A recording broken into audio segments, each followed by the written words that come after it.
Hola a todos, ¿qué tal? Bueno, venimos hoy a hablar de un tema muy importante para la salud, ¿vale? Que es el tema del tabaquismo. Si eres un fumador que quieres acabar con el consumo de cigarrillos, pues este vídeo por supuesto que te interesa. Y además me atrevería a decir que si eres un fumador que no desea dejar el tabaco, pues bueno, te puede venir bien porque puede generar una reflexión que el fumador en un momento de su vida debe llevar a cabo para hacer una reorientación sobre eso mismo, sobre la ausencia del deseo de dejar de fumar. Nuestro punto de partida actualmente es una situación en la que estamos saliendo de una pandemia de COVID-19, el coronavirus, ¿vale? En el que se ha puesto en relieve pues una de las cosas que todos sabíamos, ¿no? Que la salud es lo más importante, ¿no? Pero en nuestra sociedad no solamente está el tema del coronavirus, hay otros temas bastante importantes, ¿vale? Y que también repercute a una proporción de la población bastante extensa. Estamos hablando del tabaquismo, obviamente. Estamos hablando de un problema en el que actualmente en España el 34% de la población es fumadora, es muy alto. Hemos tenido otra vez un pequeño repunte tras la ley antitabaco, que sí tuvo un efecto primero beneficioso, pero parece que el consumo está volviendo a unos niveles anteriores a esta ley. Y además una cifra también impactante, estamos hablando en España de más de 50.000 muertes anuales, además de todas las enfermedades que conllevan, ¿vale? Y a nivel mundial, pues 8 millones de muertes, todas relacionadas directamente con el tabaco. Estamos hablando de un problema muy serio que nos afecta a la salud de todos, a la salud pública. Estamos hablando de la causa de muerte evitable número 1 en nuestras sociedades, y en el que tenemos que pues empezar a tomar ya medidas, ¿no? Obviamente nos enfrentamos a un problema de tipo social, ¿vale? El fumador no es una persona kamikaze o irresponsable como muchos piensan, para nada, ¿no? El fumador al final es la víctima. Ese es el resultado final, producto de un problema social en el que el niño, cuando está en desarrollo, en la edad de la infancia, adolescencia, etcétera, pues se expone a una situación un poco ambivalente, ¿no? Esto está definido porque por un lado recibe una información muy clara de que fumar es malo, fumar perjudica seriamente a la salud, pero por otra parte se expone a los modelos sociales, a sus referentes, como son los padres, los profesores, personal sanitario, que fuman, ¿no?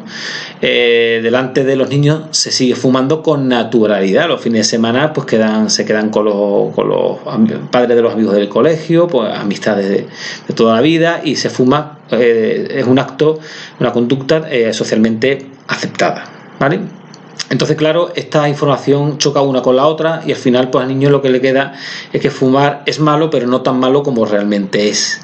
Después, unos años posteriores, pues recibe la presión social ejercida por su entorno de amigos, ¿vale? En el que se empuja un poco al consumo de tabaco. No todo el mundo termina siendo fumadores, porque después ya ahí influyen factores educacionales de entorno social, entorno familiar próximo, también variables biológicas. No todos partimos con la misma máquina, ¿no? Biológica de serie, y bueno, todo eso al final hace pues una especie de puzzle que hace que algunos tristemente finalicen pues con el consumo de tabaco, ¿no? A partir de este momento el fumador se convierte en un fumador adulto, en el que le llega una información muy clara y ya una madurez en el que sabe pues que fumar es bastante malo, es decir, resta salud, resta dinero, resta libertad, ¿vale? Y por otra parte, pues toda esta situación se opone a la realidad de su día a día, ¿no? Y es que es fumador, ¿no?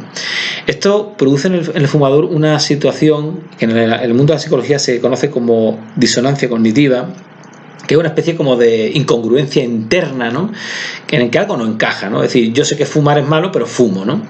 Normalmente el ser humano tiende a vivir con congruencia, es decir, sin disonancia cognitiva, o al menos niveles de disonancia cognitiva muy bajitas, ¿no? Entonces el fumador debe de realizar un cambio en esta situación para tirar para adelante de una forma óptima, ¿no? En estos primeros años, en la década de los veintitantos o 30, son muchos los que dejan de fumar ante esta situación. Es decir, yo tengo ya en mi vida estoy empezando a hacer una vida ya seria, adulta, y yo no quiero ser fumador, dejo de fumar, ¿no? Entonces, esta incongruencia de la que hablamos, esta incongruencia interna, psicológica, pues desaparece, ¿no? Pero hay otro tipo de fumador que a la hora de dejar de fumar ve que lo pasa muy mal, ¿no? Ve que esto no es fácil, ¿no? Y no elige este camino porque es un camino que ofrece mucha resistencia. Y entonces lo que decide es cambiar otro elemento, otra variable de la ecuación, que son los pensamientos y las creencias. ¿Qué es lo que hace el fumador? Genera una serie de creencias que se denominan creencias falsas o creencias irracionales para poder resolver esta incongruencia o esta disonancia cognitiva que hablábamos antes. Hay muchos tipos de creencias erróneas y cada fumador va a elaborar las suyas propias, ¿no? Y va a generar un perfil de fumador distinto, ¿no? Hay fumadores, por ejemplo, que no quieren dejar de fumar porque piensan que, bueno, que a ellos el tabaco no les va a matar. Ahí vemos una creencia errónea muy habitual. A mí el tabaco no me va a matar. Estamos hablando de un extremo de fumadores, que es el fumador que no desea dejar de fumar, no quiere dejar de fumar, ¿no? Lo tiene muy claro, ¿no? En el otro extremo está la persona que sí quiere dejar de fumar. Ahí vemos que hay diferentes tipos de fumadores, pero que ha desarrollado otro tipo de creencia. Por ejemplo, tiene la creencia de que sin tabaco su vida va a ser un auténtico desastre, ¿vale? Es decir, se imagina un futuro negro horrible, ¿no? Hay otro tipo de fumador que no es que piensa que el futuro va a ser negro, sino que es que él no cree tener las habilidades, las destrezas, las herramientas suficientes para conseguirlo. Yo soy una persona muy débil, muy apocada, yo no tengo fuerza de voluntad. Entonces, al final, cada fumador va a generar sus propias creencias y estas creencias van a tener un papel muy importante en el transcurso, en el desarrollo de la adicción. Todo esto lo comentamos porque a la hora de dejar de fumar es muy importante el tratamiento cognitivo, ¿vale? Cuando hablamos de tratamiento cognitivo, el tratamiento sobre los pensamientos, sobre las creencias de los sujetos, de la persona. Tenéis la opción perfectamente de acudir a un psicólogo experto en tabaquismo que os ayude en este tratamiento cognitivo. Como una recomendación ligera o superficial, os puedo decir que a las personas que vayáis a dejar de fumar podéis iniciar un diario personal donde cuestionáis, donde pongáis en tela de juicio esas creencias. Es decir, os podéis preguntar en vuestro escrito, en vuestro diario personal, ¿por qué no quiero dejar de fumar?, ¿no? Y a cada respuesta le formuláis otra pregunta hasta llegar a una respuesta que veáis que no tiene ni pies ni cabeza, que no tiene mucho sentido. Ahí vais a desvelar la falsedad o la irracionalidad de ese fundamento teórico que sustenta el hecho de que sigáis fumando, ¿no? O bien que no queréis dejarlo, ¿no? Depende del tipo de fumador. El tratamiento cognitivo es una cuestión fundamental, clave a la hora de solucionar un trastorno adictivo como es el de la nicotina. Otro pilar fundamental, tal como nos dice la ciencia, es el tratamiento conductual. ¿Qué hablamos? ¿A qué nos referimos con el tratamiento conductual? Pues al final a los consejos que puede poner en práctica el fumador para facilitar la transición entre el ser fumador y el ser no fumador. Por ejemplo, ¿qué es habitual? Coger una fecha. ¿Qué fecha tenemos que coger? Una fecha pronto, de aquí a 2 o 3 semanas, ¿vale? No vamos a demorarlo demasiado. Y que la fecha tampoco tiene que tener una relevancia importante, no tiene que ser el día de nuestro cumpleaños, ni primero de año, ni el día de nuestro aniversario de boda, ni nada. Nosotros cogemos el calendario y decimos, dentro de 3 semanas, ¿cuándo cae? Aquí. Da igual que sea fin de semana, da igual que sea lunes, da igual que sea el viernes, da igual, ¿vale?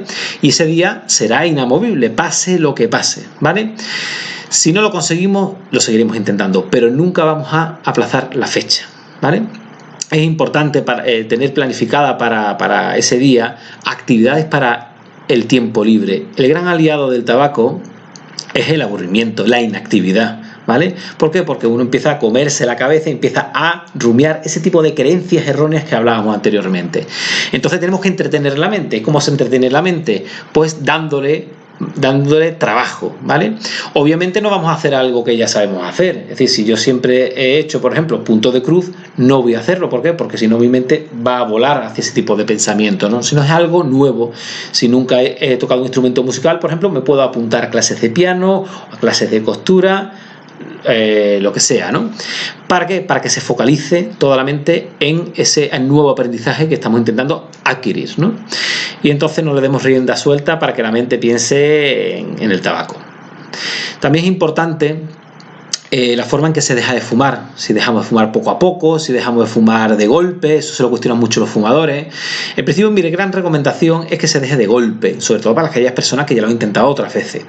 Si es una persona que nunca ha hecho un intento en dejar de fumar, se puede plantear una reducción no muy prolongada, vamos a hablar de una reducción de 10, 12, 15 días como mucho, ¿vale? Y que sea bien respetada esa reducción en la cantidad de cigarros. Pero nunca ha de entenderse que es un método para dejar de fumar, sino es una forma de aproximación en el que el fumador va a empezar a tantear con esas sensaciones que va a sentir cuando ve que no tiene su dosis de nicotina en la sangre, ¿vale? Como forma de aproximación al momento X, que es cuando uno se enfrenta a una vida sin tabaco, ¿no? Importante también para dejar de fumar es no sustituir los cigarros por comida.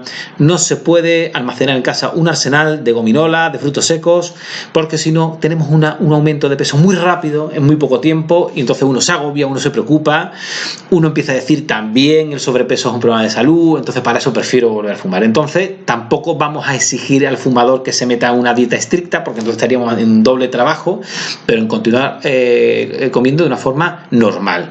Podremos acompañarlo también con ejercicio físico. El ejercicio físico suele dar buen resultado a la hora de dejar de fumar en gran parte de las personas. Obviamente, si tú eres una persona muy sedentaria que nunca ha hecho deporte, tampoco te podemos establecer un doble objetivo de establecer una rutina deportiva y una rutina sin tabaco, porque entonces se te acumula el trabajo, ¿vale? Siempre hay que individualizar muy bien el tratamiento del tabaco, ¿no?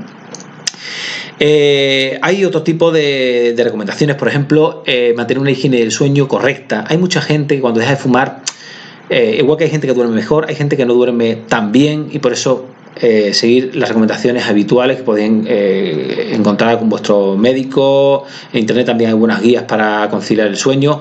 Importante no utilizar el móvil en contraste con la oscuridad justo antes de dormir, no hablar de asuntos preocupantes, familiares, económicos, etcétera, etcétera, ¿vale? Respetar las horas de sueño, etcétera, etcétera. No ingerir alcohol para facilitar el sueño, porque al final da un sueño poco reparador, pero bueno, son muchísimo más largos, ¿no? También otra opción, además de la terapia conductual, la parte de la conducta, está la parte del tratamiento farmacológico, ¿vale? Hay una serie de tratamientos no específicos para el tabaco, como por ejemplo puede ser para el sueño, para los nervios, un ansiolítico, ¿vale? Entonces, si tú crees que puede ser necesario algún soporte, debes de hablar con tu médico de cabecera para que él valore seriamente si es necesario de una forma temporal a una pastilla o algo que te pueda ayudar en eso, ¿no? Aparte, también hay un tratamiento farmacológico específico para el tabaco, ¿no? Los fundamentales son la vareniclina, bupropión y la terapia sustitutiva de nicotina, bien en forma de chicle, parches, etcétera, etcétera, ¿no? En principio, todos estos tratamientos lo tiene que valorar tu médico. Y lo que es importante es que siempre tienes que entender que estos tratamientos farmacológicos funcionan como un complemento a la terapia cognitivo-conductual. Es decir, los expertos en tabaquismo lo tienen muy claro. El porcentaje de personas que dejan de fumar usando solamente el tratamiento farmacológico es muy pequeño. Muy pequeño. Estamos hablando en torno al 8, al 10% en el primer año. Los grandes éxitos se consiguen cuando se combina el tratamiento cognitivo-conductual con el tratamiento farmacológico, siempre que la persona sea candidata para este tratamiento, porque no todo el mundo lo es. Lo tiene que hacer el estudio tu médico de cabecera, ¿vale? A partir de este momento va a empezar una nueva etapa en tu vida que irá de más difícil a más fácil. Por eso no hay que nunca tirar la toalla, porque siempre vamos a ir a mejor. La tendencia general va a ser a mejor. Obviamente los primeros meses la evolución va a ser como una montaña rusa, es decir, que podemos tener la sensación en algún momento de que la cosa va peor, y realmente es porque va a ser oscilante, vamos a tener altibajos, ¿vale? Pero nos tenemos que quedar con que la tendencia general va a ser a mejor. El tabaco no es algo que pueda aportar placer, que al final esa es la sensación falsa, errónea que puede tener el fumador, ¿no? El tabaco lo que hace es cubrir una necesidad que la propia droga ejerce, ¿vale? Entonces solamente hay que dar tiempo al tiempo que esa necesidad se vaya reduciendo, ¿vale? Que se vaya reduciendo. Es importante que el fumador adopte la perspectiva del aprendizaje. Dejar de fumar no deja de ser un aprendizaje. Normalmente cuando las personas intentan dejar de fumar, establecen la perspectiva del intento único. Es decir, yo lo intento una vez y si no me va bien, lo dejo y lo pospongo para el año siguiente o para 5 años después o para nunca, ¿vale? Y me convierto en un fumador crónico pensando que yo no soy capaz o que mi vida va a ser horrible sin tabaco, ¿no? Como todo en la vida, las personas no lo hacen sabiendo, sino que tienen que repetir por ensayo y error hasta ir perfeccionando su propio método. Con el tabaco es igual, nunca nos tenemos que rendir. La perspectiva mejor para dejar de fumar es la perspectiva del aprendizaje, que no solamente es un intento, sino es la suma de muchos intentos. El número medio de intentos está entre 3, 5, 6, y las personas, depende de cada persona, lo consigue a la tercera, a la cuarta o a la quinta. Así que nada, anímate a este gran reto de vivir sin esa dependencia a una sustancia adictiva y con esa necesidad de proteger la salud nuestra y la que nos rodean. Así que muchísimo ánimo. Un saludo.